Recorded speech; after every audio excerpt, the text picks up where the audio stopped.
За 8 санал байна. 8 санал гэж энэ банкны орноос би чиглэл өгөх тухай тогтоол гаргах ёстой гэж бодож байна. За энэ дээр энэ чиглэл өгөх гэдэг нь одоо мэдээлэл цуглуулгатай холбоотой. Би нэгэнт банкны ороо энэ асуудлыг татаж авч танилцуулга сонсцгоо бол энэ дээр ажилласан шиг ажиллахгүй бол тэгээ нэр хэмээгээд юм уу? Тэгээ нэг энэ асуудалд нь одоо нэг хутгалцсан байдлаар бол байхыг би бол хүсэхгүй байна. Тийм учраас нэгдүгээрт хайгуулын 3148 болон 3150 гэсэн тусгай зөвшөөрлүүдийг анх уул энэ танилцуулган дээр харахад Монгол газар гэдэг компанид олгосон юм байна. За энэ компанид олгосон хууль тогтоомжид нийцсэн эсхийг дүгнэлт гаргуулмаар байна. Хоёрт нь дээрх хайгуулын тусгай зөвшөөрлүүдийг шивээ толгой гэж жавхланд гэдэг ийм нэртэй ашиглалтын тусгай зөвшөөрөл болгосон байгаа. Тэгээд хамгийн энд хардмаар байгаа нь 2009 онд олгосон гэд он сарын 50-г байгаа байхгүй юу? Сар өдрийн бусад бүгд тусгай зөвшөөрлүүдийг тэдэн сарын тэдэнд олгосон. Оюутлогын гэрээг 10 сарын 6-нд байгуулсан гэж байгаа. Энийг яагаад энэ он сарыг тавиагүй вэ? Оюутлогын гэрээ байгуулсны дараа ашиглалт болгосон уу, өмнө болгосон уу? За 3 8 жилийн дараа Хэгээс А болгосон байна. Өөрөөр хэлбэл хайгуулаас ашиглалтын зөвшөөрөл болгосон. Энэ хугацаанд одоо энэ компани яг хайгуул хийсэн юм уу? Яг одоо хуулийн дагуу ашиглалтын тусгай зөвшөөрөл болгосон юм уу гэдгийг хянах шаардлагатай. Дөрөвт нь оюутлогын гэрээ байгуулагдах үед энэ одоо 2 лиценз хайгуулах байсан гэж энэ танилцуулган дээр дурдсан байна. Тэгээ хөрөнгө оруулалтын оюутлоготой байгуулсан гэрээний 15-ын 7-гийн 8-д Антре Gold компанитай холбоотой дурдгцсан гэж орхисон байгаа байхгүй. Яг юуг дурдгцсан?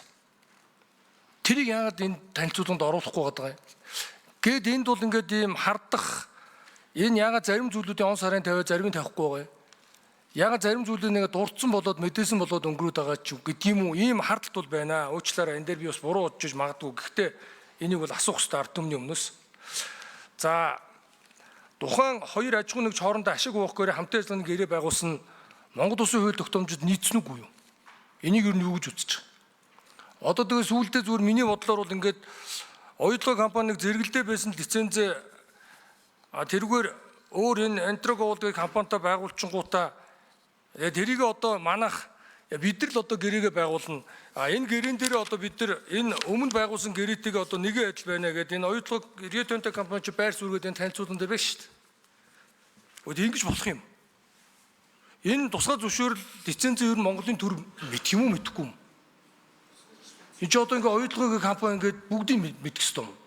Энд ч одоо хажууд байгаа лицензийг одоо манах мэднэ гэсэн үг шүү дээ. Ингийн үгээр хэлбэл тэр компани хоорондоо ингээ гэрээ байгуулад ингээ яваад ах нь Монголын хууль тогтоомжид нийцэж байгаа юм уу гэдгийг би асуугаад байгаа байхгүй.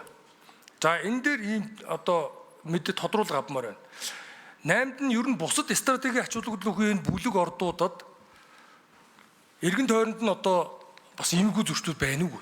Ингээд нэг чимээгүйг нэг лиценз аваад таарчихсан байгаад байгаа юм биш үү? Эсвэл нэг хэд хуваацсан. Тэгээ энэ бол үнэхээр хардлагт төрүүлж байгаа учраас энд бүх стратегийн ач холбогдлын бүлэг орд 16 орд. За дээр нь дахиад 39 орд одоо хүлээгдэж байгаа. Энэ ордуудын эргэн тойронд нь ямар зүйл байгаа юу гэдгийг нэг сайн хянгалт шалгалт хийж олон нийтийн мэд хэрхийг хангамаар байна. Тэгээ энэ одоо 8 төрлийн зүйлийг өнөөдрийн энэ банкны орооноос одоо гарах шийдвэр дээр асуудал хэлцэж танилцсан бол нэг шийдвэр гарах гэж бодож байна. Энэ дээр тусгаад тэгээ наривчиж одоо энэ мэдээллүүдийг авч үзэж одоо энийг хянаж Монголын ард түмэнд энийг мэдээлмээр. Тэгэхгүй бол ингээд нэг энийг бид нар банкны ороонд шүн